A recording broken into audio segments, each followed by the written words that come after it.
Beleza, pessoal? Tudo bem com vocês? Espero que sim. Estamos aqui para falar sobre as leis de Newton e suas aplicações, parte 1 ou a nossa primeira parte. Bora direto ao assunto. Bom, para falar sobre as leis de Newton é preciso primeiro fazer a divisão do que nós chamamos grandezas escalares e grandezas vetoriais. Veja bem, quando eu falo em grandezas escalares, eu tenho que lembrar que são grandezas que possuem módulo e unidade de medida.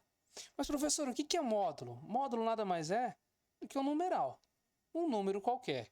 20, 30, 50, 1 milhão, 10 milhões, 5,8 vezes 10 a 37. Não importa, é um número, é um módulo. E a unidade de medida é aquilo que vem logo após o número. Beleza? Tipo, metros, metros por segundo, quilômetros, graus Celsius. Ok? Essa é a unidade de medida. E quando nós falamos em grandezas vetoriais, o que elas têm? Elas têm módulo, ou seja, também tem um número, tem a unidade de medida, mas você fala, mas o que tem de diferente? A grandeza vetorial tem que ter direção e sentido. Direção, se alguém não lembra, pode ser dividida em horizontal, vertical e diagonal. E quando nós falamos em sentido, nós estamos falando para a esquerda, para a direita, para a frente, para trás, para cima, para baixo. Esse é o sentido, ok? Então, para a informação ficar completa, se precisar de direção e sentido, nós estamos falando de grandezas vetoriais. Se não precisa de direção e sentido, nós estamos falando de grandezas escalares. Vamos aos exemplos? Primeiro de grandezas escalares. Por exemplo, massa. Massa é uma grandeza escalar. Ela não precisa de direção e sentido. Ela tem seu número e a sua unidade de medida, que no sistema internacional é quilograma. Por exemplo, eu vou comprar 3 quilos de tomate, ou 3 quilogramas de tomate, no caso. Se eu vou comprar 3 quilogramas, eu não preciso saber a direção do tomate, se é horizontal, vertical, diagonal. Não faz sentido. Por quê? Porque ela é uma grandeza escalar. Além da massa, o volume. Sim, que no sistema internacional é dado em metros cúbicos. Pode ser dado no dia a dia em litros, ml, centímetros cúbicos, não tem problema. O volume também é uma grandeza escalar. 1 litro de leite é 1 litro de leite. Não precisa ser 1 litro de leite para cima, 1 litro de leite para baixo, 1 litro de leite para a direita. Não faz sentido. Outro detalhe, temperatura. Temperatura é outra grandeza escalar. Ela é dada no sistema internacional em Kelvin. Aqui no Brasil nós trabalhamos com graus Celsius. Esses são alguns exemplos de grandezas escalares. Mas e exemplos de grandezas vetoriais? O deslocamento. O deslocamento de um corpo, que é dado no sistema internacional em metros, é um exemplo de grandeza vetorial. Imagine vocês que agora eu vou levantar e vou andar 2 metros. Espera aí. Vou andar 2 metros para a direita? Vou andar 2 metros para a esquerda? Vou andar 2 metros para onde? Será que eu vou andar 2 metros para cima? Tem uma escada aqui? Vou andar 2 metros para baixo? Tem um buraco? Bom, o fato é que, se não tem direção e sentido, essa grandeza fica incompleta. Ela é uma grandeza vetorial. Além dela, nós temos a velocidade. Também é uma grandeza vetorial, que no sistema internacional é dada em metros por segundo. A velocidade de um corpo pode fazer com que ele se desloque para a direita, com que ele se desloque para a esquerda, ok? Temos outras grandezas vetoriais, como nós vamos ver, mas é importante já destacar uma delas, que é a força, dada no sistema internacional em newtons. Que quando eu aplico uma força num corpo, eu vou ter que aplicar essa força no corpo, numa dada direção e num determinado sentido. Perfeito? Bora continuar nosso assunto, então, falando exatamente sobre a força. Quem é a força? A força é um agente físico cujo efeito dinâmico é a aceleração. Ou seja, quando eu aplico uma força num determinado corpo e este corpo tem uma determinada velocidade, eu causo nele uma aceleração, que pode ser positiva ou negativa, ok? Como efeito dinâmico. É claro que existem outros efeitos da força, como deformação. Eu posso deformar alguma coisa utilizando a força. E como funciona a força resultante aplicada sobre um corpo? Imagine vocês que eu tenho um determinado corpo, e aí nós vamos começar com os exemplos. Se eu aplico forças na mesma direção, olha aqui, grandeza vetorial, representação de um vetor em cima. Força 1 e força 2. Com a mesma direção, horizontal, e mesmo sentido, nesse caso para a direita, a força resultante é a soma da força 1 mais a força 2. E ele tem a mesma direção e o sentido das duas forças que resultaram. Aqui eu coloquei já em módulo os valores, ou seja, só para ver a grandeza. Força é dada em newtons, não se esqueçam. Agora imagine vocês uma segunda situação em que as forças elas têm a mesma direção que a horizontal, só que sentidos opostos, força 1 e força 2. Neste caso, vou colocar aqui os vetores, que são grandezas vetoriais. Nesse caso, o resultado dela, matemático, módulo, valor, vai ser dado pela força 1 menos a força 2, ou força 2 menos a força 1. E qual vai ser a direção dela? Bom, a direção vai ser horizontal nesse caso, porque as duas são horizontais. Mas e o sentido, professor? O sentido vai ser o sentido da força de maior valor.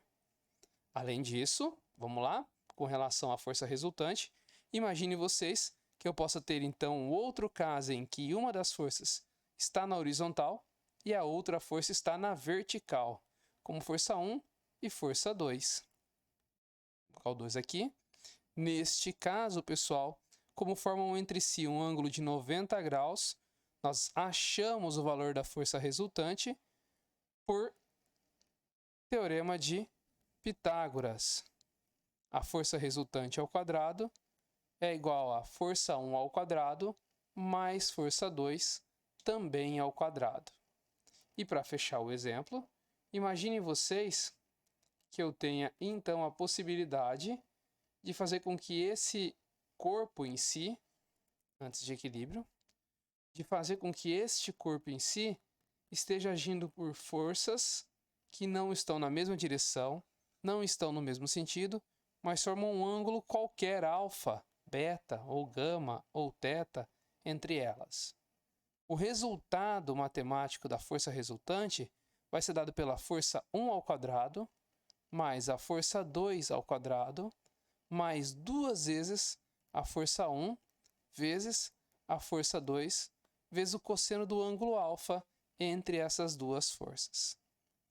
Ok? Fica uma continha um pouquinho maior. Notem que até aqui estava igualzinho ao teorema de Pitágoras, mas ainda tem ali 2 vezes força 1 vezes força 2 vezes cosseno de alfa. Aí alguém pergunta, por que naquele outro ângulo ali não tinha esse 2F1, F2 vezes cosseno de alfa? Vou destacar ele aqui rapidinho para comentar. Porque 2 vezes F1 vezes F2 vezes cosseno de... Que ângulo eu falei que formou? 90 graus? Quanto vale cosseno de 90, pessoal? 0. Então, 2 vezes F1 pode ser qualquer valor, vezes F2, que pode ser qualquer valor, vezes 0, vai dar 0. Por isso, ele não aparece aqui nessa fórmula quando o ângulo for 90 graus. Perfeito? Bom, já que falamos em força resultante, vamos falar em equilíbrio de uma partícula. Uma partícula está em equilíbrio a um dado referencial quando a resultante das forças que agem nela for nula. Então, se as forças que puxam para a direita, para a esquerda, para cima e para baixo, quando eu somar todas elas que estão agindo sobre o corpo, se a resultante dessa força for nula, nós temos então um corpo em equilíbrio, que pode ser dividido em 2 tipos, em equilíbrio estático, ou seja, repouso, ok? Ou equilíbrio dinâmico, ou seja, com velocidade vetorial constante. Não está mudando nem a direção, nem o sentido, e nem o módulo da velocidade. O valor não muda com o passar do tempo.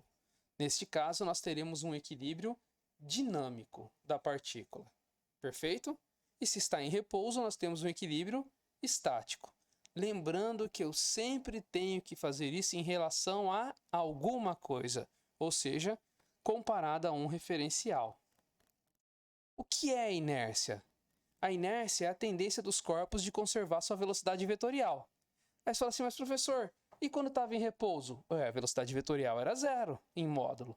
A tendência daquele corpo é permanecer em repouso, ou seja, continuar com a velocidade vetorial que vale 0. Não alterar a sua velocidade vetorial. Então, a primeira lei de Newton, o princípio da inércia, nos traz isso, que todo corpo em repouso tende a permanecer em repouso, ou seja, a tendência de conservar a sua velocidade vetorial. E todo corpo em movimento retilíneo uniforme tende a permanecer em movimento retilíneo uniforme. Notem que, nesse caso, eu destaquei que ele estava em movimento retilíneo, pessoal, uniforme. E ele tende a permanecer em movimento retilíneo, porque se ele não estiver em movimento em linha reta, ele vai estar mudando o seu vetor velocidade. Imagine que ele está em movimento circular. Se ele está em movimento circular, ele pode estar em estado de inércia? Não, porque em determinado momento a velocidade dele aponta para baixo, a velocidade dele aponta para a esquerda, aponta para cima, aponta para a direita. E como está mudando o sentido da velocidade, eu estou mudando o vetor velocidade. Eu não estou em inércia. Perfeito? Bom, e a segunda lei de Newton, o princípio fundamental da dinâmica? O princípio fundamental da dinâmica diz que a força atuante sobre um corpo é a derivada da quantidade de movimento em relação ao tempo. Mas a gente conhece ela de uma maneira muito popular como força é igual a massa vezes a aceleração. Note que aqui eu destaquei que a força é uma grandeza vetorial e que a aceleração também é uma grandeza vetorial. E que a massa é uma grandeza escalar, por isso não tem a flechinha em cima dela, não tem o vetor aqui em cima para dizer que se trata de uma grandeza vetorial. Neste caso, vamos lembrar as unidades de medida? A força é dada em newtons. Quando eu finalizo o meu cálculo, então eu tenho a resposta em newton. A massa é dada em quilograma e a aceleração em metros por segundo ao quadrado. Por isso dizemos que 1 quilograma metro por segundo ao quadrado é exatamente 1 newton, ok? Olha lá, quilograma metro por segundo ao quadrado. Assim eu calculo a força que atua sobre um corpo, massa vezes a aceleração. Note que quanto maior a massa de um corpo, maior a necessidade de uma força, ou seja, uma força cada vez maior, para tirá-la do seu estado inercial. Como primeira aplicação aqui da nossa aula, nós teremos o peso de um corpo. Mas aí você fala, professor, mas está a mesma fórmula, força é igual a massa vezes a aceleração? Para fazermos a comparação. Note que a força é a força-peso e a aceleração não é qualquer aceleração, é a aceleração da gravidade. O peso continua sendo dado em newtons como a força e a gravidade em metros por segundo ao quadrado, ok? Notem a semelhança entre as duas, já que o peso de um corpo é a primeira aplicação da segunda lei de Newton, uma vez que estamos falando sobre leis de Newton e suas aplicações. Mas espera aí, como eu posso mudar a gravidade? Bom, eu posso mudar a gravidade quando eu mudar o meu local. Se eu mudar de planeta ou ir para outro satélite, como a Lua, eu mudo a gravidade. Temos aqui uma pequena tabela para comparar os valores da gravidade. Sol, a gravidade é de 274 metros por segundo ao quadrado. Vênus, Terra aqui com o nosso 9,8, não é isso? Nas nossas continhas, geralmente vocês devem estar acostumados a utilizar 10 metros por segundo ao quadrado, aproximadamente. A Lua, 1,6, Marte, 3,7 e assim por diante. Como um exemplo muito breve, bem rapidinho, veja o meu peso. Meu peso é a minha massa vezes a minha gravidade. O meu peso não é constante, pessoal. O meu peso ele varia conforme a gravidade local. No meu caso, eu tenho uma massa de 100 kg, vezes a gravidade da Terra de 9,8, o meu peso na Terra é de 98 newtons. Mas, se eu mudar o planeta? Se eu mudar o planeta, vai mudar o meu peso. Imagine você, o meu peso em Marte. Continua tendo a mesma massa, pessoal. A massa não muda, ok? Quando eu mudar o local, eu estou mudando a gravidade, mudando o meu peso, mas a massa permanece constante. A gravidade de Marte é de 3,7. Então, meu peso em Marte seria 100 vezes 3,7, ou seja, 37 newtons. Beleza? Seguiremos na próxima semana com segunda aplicações das leis de Newton e ainda iremos ver a terceira lei de Newton, ação e reação. Beleza, pessoal? Qualquer pergunta pode deixar no comentário, pode escrever no grupo, não tem problema, estou à disposição para atendê-los. Até mais!